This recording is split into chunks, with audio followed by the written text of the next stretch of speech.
why exactly are these principles may help to learn quicker and more productively? Identify someone who's like 2 to 3 steps ahead of them, and then just say, hey, can I like buy you a cup of coffee and just like ask you about your career or your business or some skill that you're good at. Well, I think failure is unavoidable in many circumstances. If we only really learn what we pay attention to, we will be much more successful with our projects if they are precise, if we can figure out exactly what we want to get good at rather than trying to cast the net too broadly. And I would like to remind you that Introwise is all about inspiration, tech, and business. You could register in a few minutes and just for free. Hi, my name is Daria and welcome to Introwise. Do you know that you just could learn everything without any degrees and just forget about visiting any classes, especially for learning, for example, a language or, I don't know, anything else? You could just start to use Ultralearning. How? You will get the answers from our guest. With us is a writer, a traveler, an avid reader of interesting things, Scott Young. Scott, I'm really happy that you're with us. Oh, I'm happy to be here. So, Scott, who are you like in 2 words? Because it's a lot of written about you. Right. Well, I would say I'm a writer. I started writing when I was in university, interested in studying skills, and then I kind of evolved from there. I started doing some of these learning projects, which maybe we'll talk about, and uh, that was just something that was really interesting to me. And so now I learn for a living. That's what I do. So you have a book, Ultralearning, and to warm up, let's discuss these 9 principles. You wrote about them in your book, and why exactly are these principles may help to learn quicker and more productively? Yeah, so I wanted to try to extract from a lot of interesting people who have learned difficult things quickly, what are the kind of basic ingredients to learning something well? And then I also wanted to try to pair that with what we've learned from cognitive science on the art and science of learning. And so these 9 principles are sort of, in my words, summaries of some of these major ideas. So if you're trying to learn something well, these ideas will help you figure out how to learn it. So we can go through the list, but there's things like meta learning, which is the idea that you should try to first understand how a skill is learned before you start learning it. There's sort of a learning about learning. There's focus, which is the incredibly important role that your attention and concentration has with learning. It's very difficult to learn when you have distractions, when you have things that you're not able to pay attention to. And things like retrieval, which is another underappreciated principle, that it's you remember things better by practicing remembering them, but then by reading them over and over again. So there's lots of these little ideas that I think contribute to the overall strategy that I advocate for. Yeah, but everything as you just you're telling your audience in your book, starting from your roadmap. So why is roadmap just the most important thing for learning? Right. So, well, in the book, one of the things that I focus on is people who are taking on self-directed learning projects. And when you are taking on a project of your own making, it's very important that you kind of create some sort of plan for what you're actually going to learn. And this can be quite difficult. I mean, if you are learning a skill that you know nothing about, it can be very difficult to know where to start. And so what I usually advocate people do is they do some research to figure out, how do people perform the skill? What materials do they use? And what kinds of learning challenges are going to be involved. So I know that sounds kind of vague. An example would be, if you're learning a language, you're going to have to memorize a lot of things, right? If you're learning physics, you're going to have to kind of have a deep conceptual understanding. If you're learning to play tennis, there's going to be a lot of kind of, for lack of a better word, muscle memory or sort of procedural skill. And so this idea here is that if you can kind of get an understanding of what's involved in getting good at that particular skill before you start learning it, you can make your learning plan more efficient. Yeah, but don't you think that everything's starting from motivation? Because if you are not motivated, you couldn't just think about roadmap. Well, I think that's one of the reasons why it's good to do this, because often we're not even sure what skill we want to learn. So we want to get a better job, we want to improve at something, but we don't even really know what it is that we're trying to get good at. So one of the techniques that I advocate in the book is this expert interview method, where you talk to people who have done what you want to do and see what kinds of things they got good at, what kinds of skills they're using on a regular basis. And that can be a good way to try to extract, this is something that not only I want to learn, but is presumably valuable because it's the thing that these other people have used to become successful at this. So if I wanted to, get better at entrepreneurship, I would talk to some entrepreneurs, figure out what are the skills that are involved in starting a business, and they might direct me toward, okay, like maybe I need to develop market research as a skill, which maybe I hadn't been thinking about before. And that provides a lot of the motivation for doing that kind of project. So you should have a mentor just to start your principle, to learn quickly. Well, I do think it's obviously really helpful if you have a mentor. Not all of us get a mentor right away, but I think an interview is something that's a much smaller demand to make on someone. So we do this in one of the courses that I teach, where we get students to, identify someone who's like 2 to 3 steps ahead of them, and then just say, hey, can I buy you a cup of coffee and just ask you about your career or your business or some skill that you're good at. And most people are okay with doing something like this, right? Or if they're not able to, have a cup of coffee, they can have a Zoom call, or you can chat on the phone or something like that for 15 minutes. 15 minutes is a small commitment. Mentorship is when you say, oh, will you be my mentor? A lot of people are like, ooh, no, I don't know you. That's a long commitment. So I find that this approach of focusing on interviews to kind of extract this basic information to get you started is the right place to start. And then if, this person, you really hit it off, sometimes they will become a mentor. So it's not like you rule that out either. So want you mind to continue in our talk through using the principles, your 9 principles, invented by you, while learning languages? Well, I think failure is unavoidable in many circumstances. If you're learning something, you're not going to be very good at it in the beginning. And so failure, I think, is going to occur.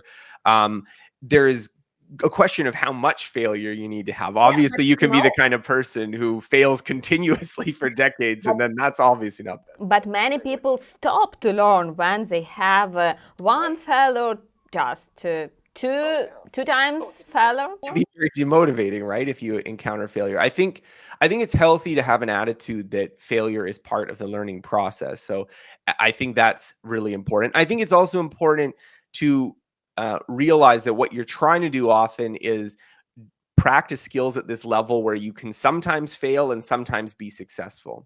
Because if you're successful all the time, then chances are you're not really pushing yourself. You're not creating enough constraints to really focus yourself to grow and improve.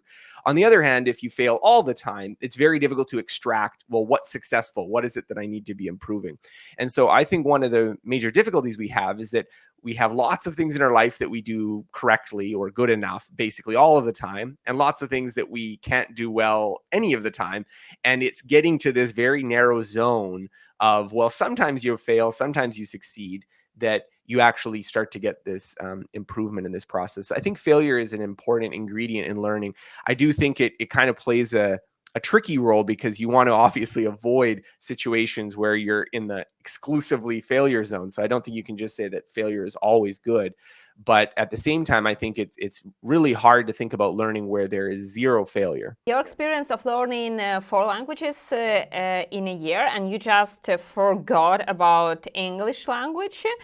So what are the habits and methods that could be implemented by coaches and teachers that you had gained during the year of learning like that?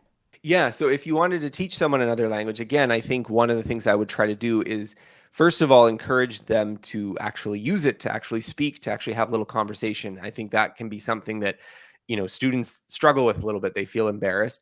And I think sometimes teachers somewhat unwittingly can kind of discourage. I've definitely had interactions with tutors where they've been like, okay, that's enough chit chat. Let's get back to, doing whatever grammar exercise that you're going to do. But I mean, a grammar exercise is something you can easily do on your own. You don't need to be with a tutor for that. So I think that's one of the things. And then I think you can also just create an encouraging environment where people feel comfortable to talk. I think the fear component, the social component of actually using the skill is so big that if you are in an interaction with someone and they feel like, they're being judged, or they feel like, you're not being encouraging or supportive, they may shut down. And so that's one thing you can do as a teacher, as a coach, is to create that environment. So, and for example, I have an example from my life. So, for example, my husband have been trying, learning a language for, 20 years, and he spent much time with different teachers and so on, and he just couldn't manage to learn because the teachers, just couldn't explain him everything carefully, and he doesn't understand the logic of the language. So how would you just recommend to help learn in such way the person will understand the logic of the language? That's really very important. Well, I think it's important, first of all, to not like draw the connection between, let's say, learning a language and learning mathematics. So mathematics, it's very important to understand the logic of what you're learning. You could even argue that that's what mathematics is the logic of what you're learning. If you don't know the logic of it, then you haven't really learned much of anything. However, with learning a language, there's a lot of rules that they maybe have an explanation, but native speakers don't know what it is, and that's not really how they use it. And so I would suggest that the right way to think about language is to put more focus on memory. So when you're starting out, what you want to be able to do is repeat phrases, repeat sort of grammatical constructions, repeat the things that you want to say frequently enough so that they become automatic. So you kind of have them deeply internalized in memory. And then if you want to learn the grammar, I think that learning the grammar is important, and particularly for languages where you have to do a lot of manipulation every single time. I know, Ukrainian, Slavic languages, they often have a case system, and that can be very difficult for foreigners to learn because you have to change a lot of the words depending on, what role it plays in the sentence. However, in the beginning, you can just kind of memorize that. You can learn to say certain phrases where you don't actually have to think through, okay, well, in this particular case, I have to conjugate it like this because of this rule. Because if you think through all of that, you're not going to be able to utter the sentence. So it's important to build those basic building blocks of phrases that you learn automatically. And then after, once you have some comfort level in the language, you can start to be like, well, wait a minute, why is it like this instead of like this? And start analyzing the logic. Yeah, and what about, poor memory? Because there are people just who have poor memory, or it's just an excuse, not to learn. Yeah. Well, I mean, I can say this as well because I've talked to people who will be like, "Oh, you must just have like a fantastic memory."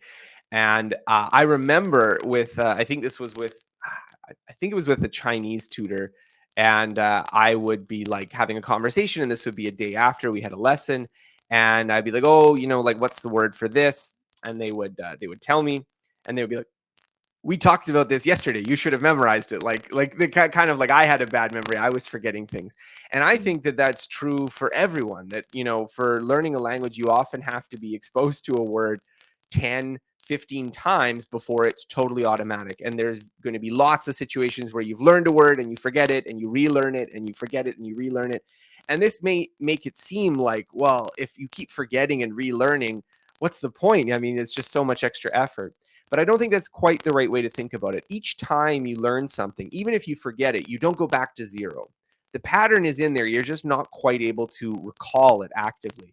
And because you have to learn so much with the learning a language, there's so many words, so many concepts, so many ideas, there's going to be lots of things that you learn it and then it shifts below that threshold where you can access it. And so the idea here is that each learning attempt you make is actually making it stronger, even if you can't always access it. So the effort that you put, even recalling something again a dozen times, is going to be, it's not going to be wasted. It's not that if you forgot it, you go back down to zero. That's just not how memory works. So I think that's an important thing to keep in mind when you're learning. Keep at it. If you forget it, don't worry, try again. And through repetition, you eventually make it so that you can't possibly forget it. Perfect. It's so inspirational, you just need to start and say to yourself that you need it, and it's really, important thing you just need to do. And one more thing I would like to talk with you, it's learn and forget about what you are just reading before or just learning. So, and you express the vision that it's very important to recall the information but not review. So, just give me a feedback how it looks like. So, when you recall but not review the information? Well, so I'll give you a little story. So I had to give a speech somewhere, and it was a big speech, and I was rehearsing a lot. And so I was rehearsing to my wife, and I was doing my speech over and over again. And she said to me, sort of near the end when we'd been rehearsing a lot, she's like, "I could do your speech, like kind of like I know it. I've sit through this speech where I've heard you talk, 10, 20 times now." And I was like, "Okay, all right, let's see you do it." And so she stood up and she started doing it. And she's like, "Wait a minute, wait, how?" Then you say something about this, and then what? I don't remember. This is the idea that if you are like, we're both doing the same experience. She's sitting and listening to me, and I'm doing the speech, but I have to actively remember it from in my head, whereas she's just listening to me. And what we know from research is that if you are actively remembering, you get a lot more benefit from the memory. Your memories become much more stronger than if you are just passively reviewing. Now think about how you study for a test. Students will often do this where, okay, I've got a test coming up. What do? I open my book and I read through my notes. Or I do something a little fancier, like I copy them into a different piece of paper, or I use a highlighter, or people have colored folders or whatever for what they want to do. But they're often not shutting the book and just, what do I remember from this? Or taking a practice test. That's another thing that can be very valuable. Or doing flashcards is another thing that's valuable because you don't see the backside before you flip it over. And the idea here is that if you can do practice where you are not seeing the answer and you're trying to remember it, you'll get a lot more benefit. Now, you do need to first cover the material the first time. So I don't want to create the suggestion that there's no point in reading the book in the first place. But if you wanted to really understand the content of the book, you'd probably do better if you were to try to talk about it with someone and try to recall what you're remembering from it, or write an essay or write a little review, than just to skim it over again. And this is just because our minds are trying to really conserve our mental resources. And so if you don't need to use a piece of knowledge, if you don't need to remember it and bring it up, then it often doesn't get activated. And so this is something that happens when you are reading something over and over again, is your brain's like, well, it's always in front of me. Why would I have? So just when you have a class with a teacher, sometimes you hear this explanation of a rule or something like that. And for teacher, it's something obvious, you are a teacher, you understand the language, you speak it every day, so on. But for a student, not always something is understandable. So how to just close this gap what is your recipe for manage this problem when students learning and teachers what they should do in this case? So this is a real problem. When we learn things, the knowledge becomes more and more obvious to us, but it's not more and more obvious to other people. This is a side effect of learning. There's even, been fMRI studies that look at people's brains as they learn skills, and the amount of sort of activation, the little glowing lights in your brain as you're learning, gets more and more concentrated as you learn a skill. So as in the beginning, when it's very effortful, all of your brain is trying to work together to perform this skill. And then as you do it again and again and again, it gets sort of localized. You develop some sort of specialized ability to do this. And the right way of thinking about this is that those skills become invisible. And especially for skills that maybe it's been a long time since you were taught them, you may actually forget how you do them. So, the example of that is I had to teach someone how to swim. This was a few years ago, and it was really difficult. I was trying to be like, well, how do you tread water? You just kind of do it. I just don't really explain. I don't really know how. And clearly I learned at some point. I wasn't born knowing how to swim, but the experience of doing it had transferred that knowledge into a different form, which was more durable, more less effortful, but also less accessible when I'm explaining it to people. And so this is the real barrier that we run up against as teachers, as educators, as coaches, is that we know something really, really, really well, but the person we're talking to doesn't necessarily know it. And this can lead to a few different problems. One problem is that we don't fully explain what we're trying to teach them. So we omit things. We do something because, well, it's obvious. And we don't realize that they're still in the stage where they're using their entire brain to kind of keep up with what we're doing, whereas we're using that little tiny 3 pixels of the fMRI image to actually perform it. So one thing you can do is try to be more explicit, more thorough. Try to figure out what your assumptions are. Try to put it all out there. ask questions, ask the student if they understand. This is, again, a role for doing these kind of little bits of testing and quizzing. If you can quiz the students, you can also get some feedback of like, oh, I haven't actually explained this, or people don't understand what I'm talking about. Another thing that I think is important here is giving students a chance to do this practice that I was talking about. Another problem we can get into is we just kind of dump information on people, like just giving lots and lots and lots and lots of information. And again, they're not able to keep it all together, keep it all in some coherent picture. And so then when we say, okay, go do it, and they can't do it. So minimize information. The teacher should minimize information. Give tighter feedback cycles of giving information, give a little practice, because we want them to also have that sort of power of like reducing how much effort it's taking to use the ideas. So if an idea is particularly complicated, a really powerful technique is called pre-training, where you break it down into some sort of component skill and you get them to master that, and then you get them to work on the larger skills. So if you're teaching a complicated math problem and they don't understand some component, okay, stop, work on this little component part, and then work on the bigger skill. If you're like learning a language, for instance, and they don't understand a word, okay, stop, say each syllable of the word, get them to repeat it a few times. Don't try to get them to use it in a sentence until they can say it at least once on its own. So these little things are ways that you can break down knowledge into chunks that are digestible by the student.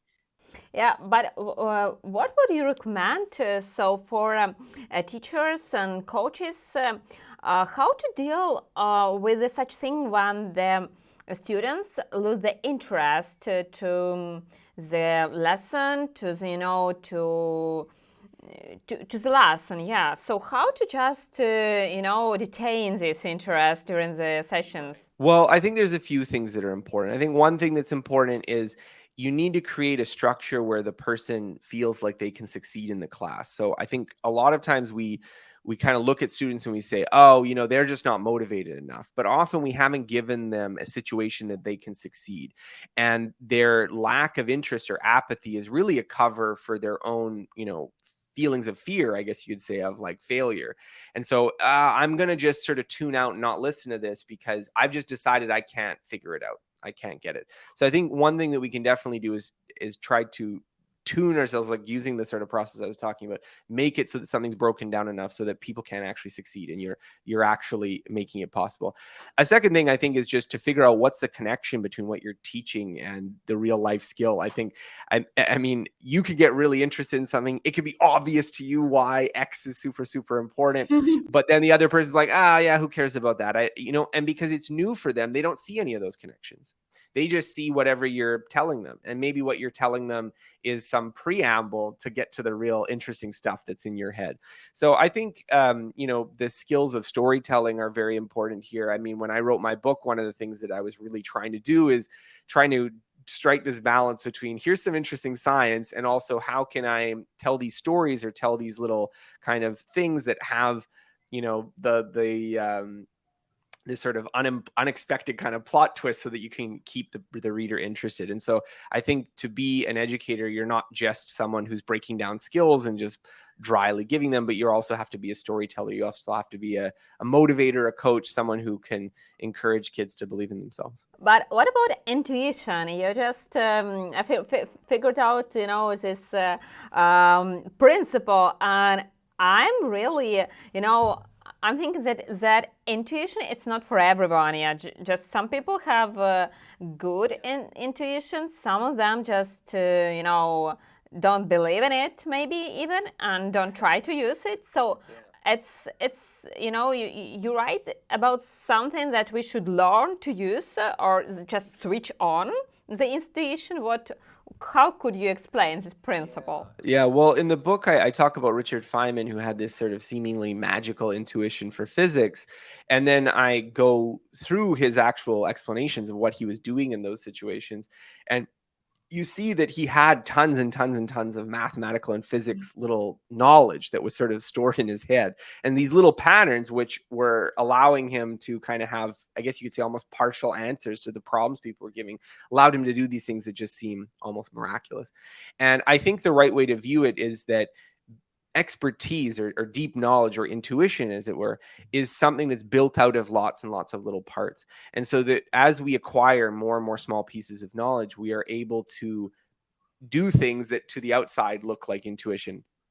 One of my favorite experiments of this is a famous one involving chess players. And they found that if you take a board and you just sort of show it to chess players, and then you take the board away, high-level chess players can recreate the board very easily, whereas novice chess players, they can like maybe put like one or two pieces down. However, if this only works if you show them chessboards that come from real games. If you just put the pieces randomly on the chessboard, then the chess grandmasters are just the same as everyone else. And what this shows is that the way that we develop this kind of intuition is by forming these meaningful patterns of things, so that when we see something, we're like, oh yeah, this is, the bishop fianchettoed and the knight being forked and whatever.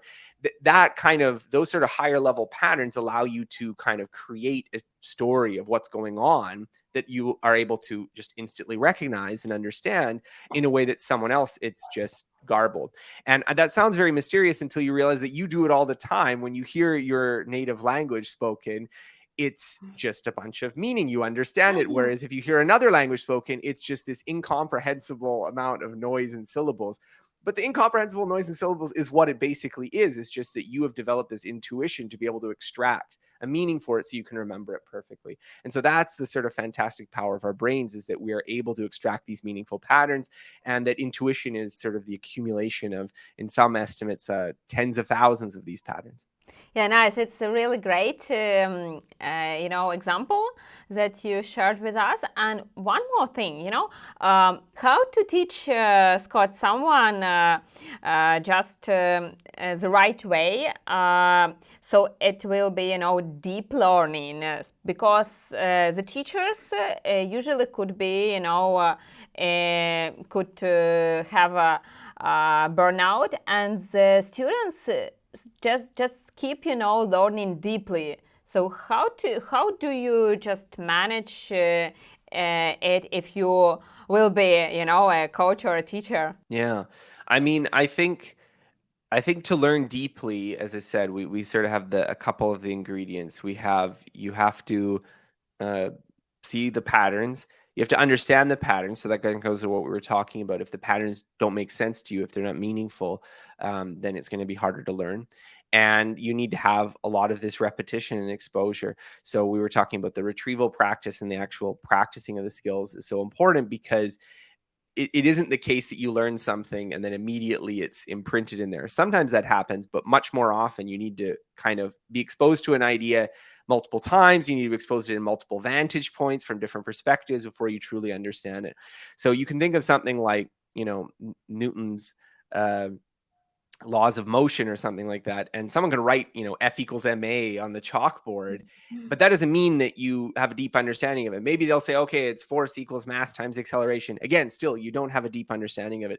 The way you develop that deep understanding is through seeing that principle in many, many different situations, having practice using it in different situations. That's how you become the physicist. And so I think the key is to sort of, how can we give people these experiences? How can we foster these experiences where they can see something from multiple perspectives, they can understand it, and they can get sufficient practice so that it becomes automatic? Yeah, but as I know that you have also some classes one-to-one, and teach people to learn more productively, and to be the best in learning.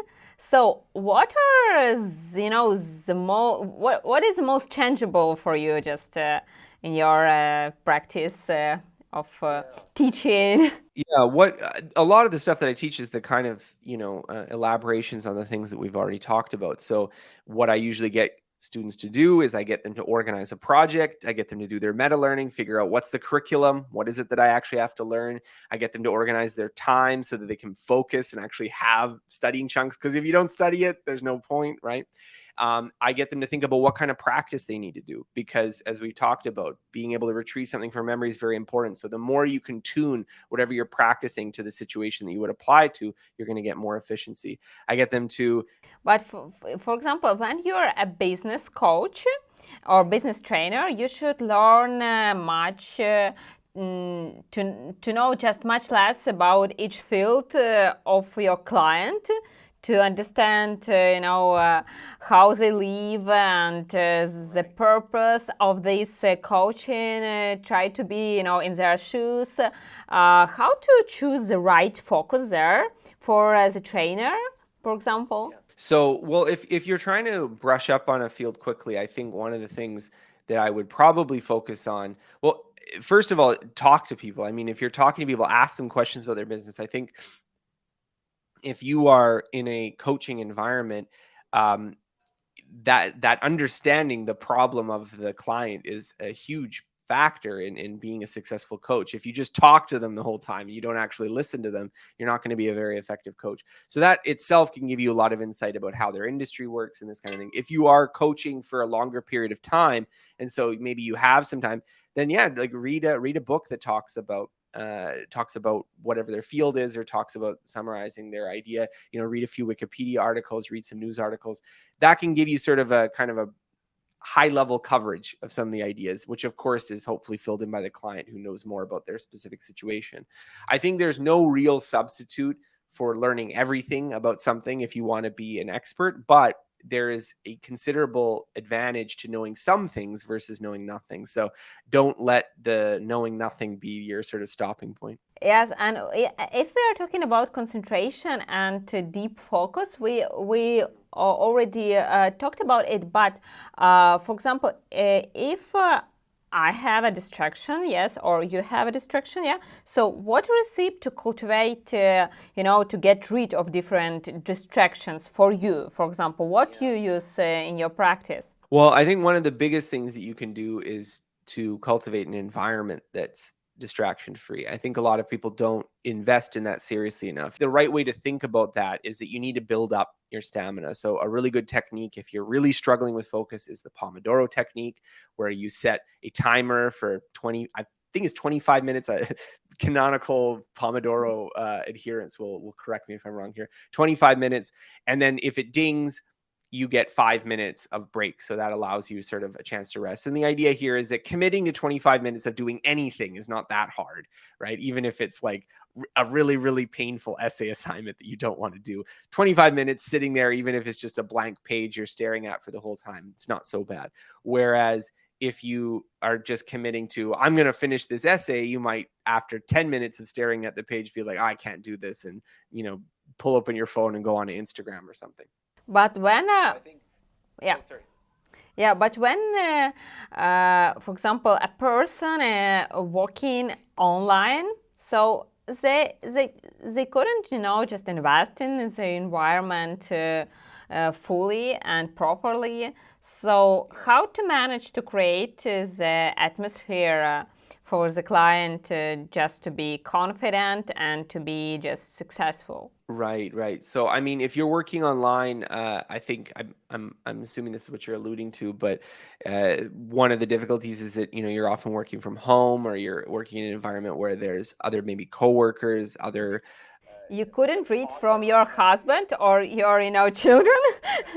Well, so one tip I have is get a pair of these guys, and I think the noise canceling headphones, the value of them is not so much even just that they're fancy technology and they cancel noise, but the idea is that you want to establish the interpersonal boundaries of what you're doing when you're working.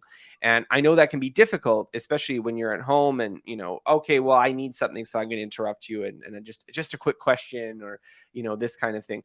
I think it's important to just sort of establish, okay, I'm going to put these on, and when I'm putting on, I'm working, but I will be accessible if you need me in like half an hour or something. And so I think one of the things you can do if you're in an environment like that is to try to really establish routines. You need to create a space so that people can come to you if they have problems, so that you're not just saying, okay, don't interrupt me for the next 8 hours.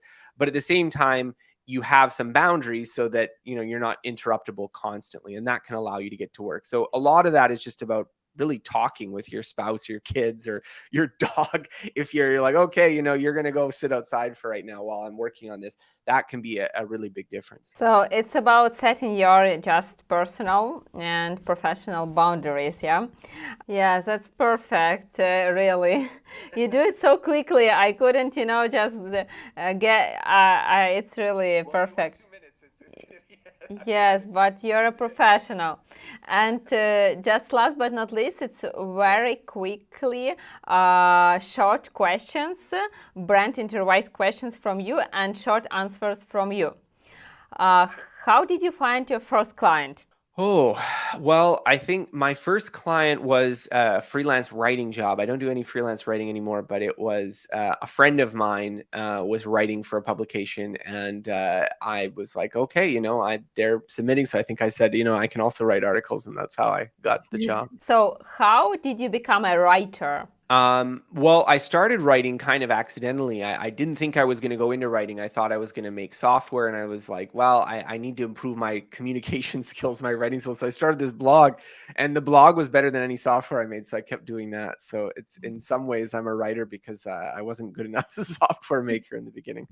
What is your favorite business advice? I think my favorite business advice is to really understand the customer. I think we get so focused in on our solution, our product, what we want to offer. We don't really understand where people are. And so often a very simple piece of advice, a very simple idea can be exactly what someone needs, and your complicated thing that you got fancy degrees for is not what people want. I agree with you absolutely. And what is your favorite time management advice? My favorite time management advice is just to track where your time is going. I think if you've never actually spent time logging what you actually do in the day, this can be very edifying, because we often talk about, oh, I have no time for doing this, but then you actually end up spending 3 or 4 hours on your phone, or you spend 3 or 4 hours watching Netflix, and you're like, how did that happen? So I think if you can make yourself conscious about where your time is going, that's the first step to figuring out how you can actually manage it. So, where people could find you, Scott? Yeah, so if they're interested, they can check out my website, scotthyoung.com. Also, my book, Ultralearning, is available on Amazon, Barnes & Noble, Audible, wherever you get your books. Super. And one more thing, we have Introwise, and I could help you to make your own account on Introwise if you would like. Oh, okay, cool. Yeah, I mean, we could definitely set that up. Yeah, super. So thank you very much for this interview. Really, it was amazing. You're a very energetic person, really. Well, thank you. Thank you. It was great chatting with you.